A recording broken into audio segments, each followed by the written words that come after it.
सुनिए बेटा, जी रुस्तम क्या इसी कंपनी में काम करता है? जी, वो यहाँ काम नहीं करता है, वो इस कंपनी के ओनर है। अब मैं इनकी कंपनी में काम करती हूँ। आप बताइए। क्या रुस्तम इस कंपनी का मालिक है? जी बेटा, मेरा एक काम करोगे? हाँ बोलिए। ये 1 लाख रुपया रुस्तम को दे देना। 1 लाख रुपए? लेकिन आप है कौन? बेटा, ये सब आप छोड़िए, बस उनसे ये कहना कि अमरजीत आए से रायपुर थे, वो समझ जाएंगे अपने आप। अच्छा अच्छा, तो आप सर के गांव से आए हैं? हाँ हाँ बेटा, मैं उनके गांव से आया हूँ, मैं उनका पड़ोसी हूँ। उनके पापा ने मुझे 1 लाख रुपया दिया, उन्होंने कहा कि शहर जा रहे हो तो 1 लाख रुपया रुस्तम को दे देना।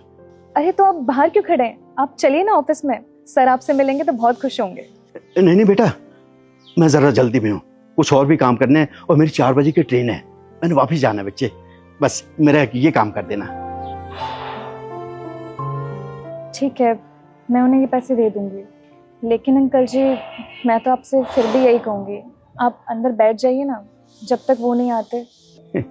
बिटिया रानी, मैंने तुम्हें बताया ना, मेरी 4 बजे की ट्रेन है, अगर मेरी ट्रेन निकल जाएगी तो मेरे लिए बहुत मुश्किल हो जाएगी, मुझे वहाँ भी बहुत काम है। बेटा, आप उन्हें मेरा नाम बता देना, वो समझ जाएंगे। हाँ, मैं रुस्तम सर को बता दूंगी कि अमरजीत सर जी आए थे रायपुर से। बेटा, एक बात पूछूं? जी पूछिए। ये रुस्तम कैसा है, ठीक है ना? रुस्तम सर बिल्कुल ठीक। रुस्तम यहाँ खुश तो है ना? जी, वो बिल्कुल खुश है।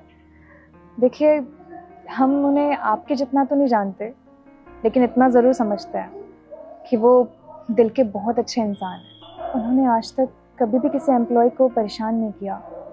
लेकिन हाँ, मैं इतना जानती हूँ कि वो अपने परिवार को बहुत याद करते हैं।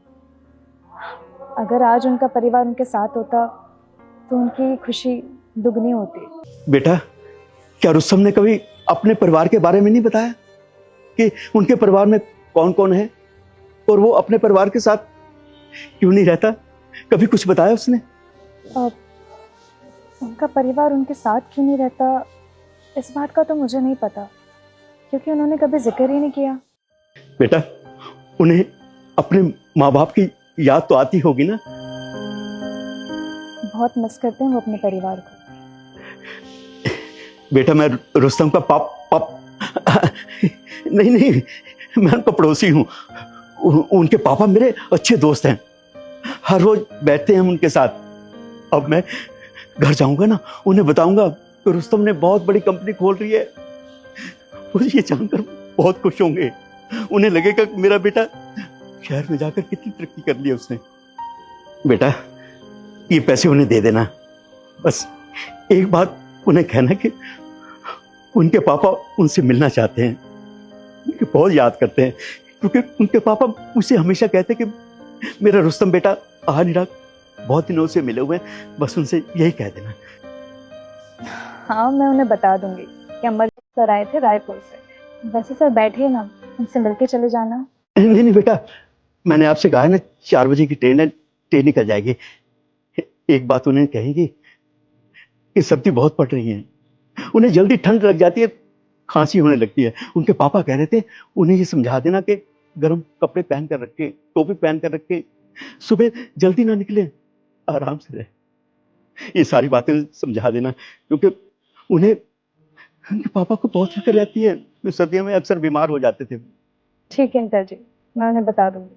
ठीक है बेटा जी, मैं चलता हूँ।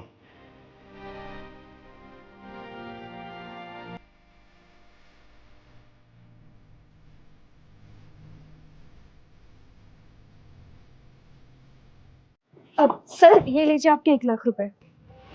1 लाख रुपए? ये मेरे 1 लाख रुपए नहीं है। नहीं सर, ये आपके ही पैसे हैं। वो रायपुर से आए थे अमरजीत सिंह जी, उन्होंने कहा कि ये पैसे मैं आपको दे दूं। क्या क्या नाम बताया तुमने? अमरजीत सिंह जी, आपके पड़ोसी रायपुर से। अरे तो तुमने मुझे कॉल क्यों नहीं किया? उनके बारे में मुझे बताया क्यों नहीं? अंदर बैठे हैं क्या? सर उनकी 4 बजे की ट्रेन थी, इसलिए वो चले गए, और हड़बड़ी में मैं आपको बताना भूल गई। अरे तो तुमने उन्हें रुकने के लिए क्यों नहीं बोला? सर मैंने रुकने के लिए बोला था उन्हें, लेकिन वो रुके नहीं। 4 बजे की ट्रेन है ना, एक काम करो, तुम मेरी सारी मीटिंग कैंसिल कर दो, मैं आता हूँ और ऑफिस संभाल लेना। Okay sir.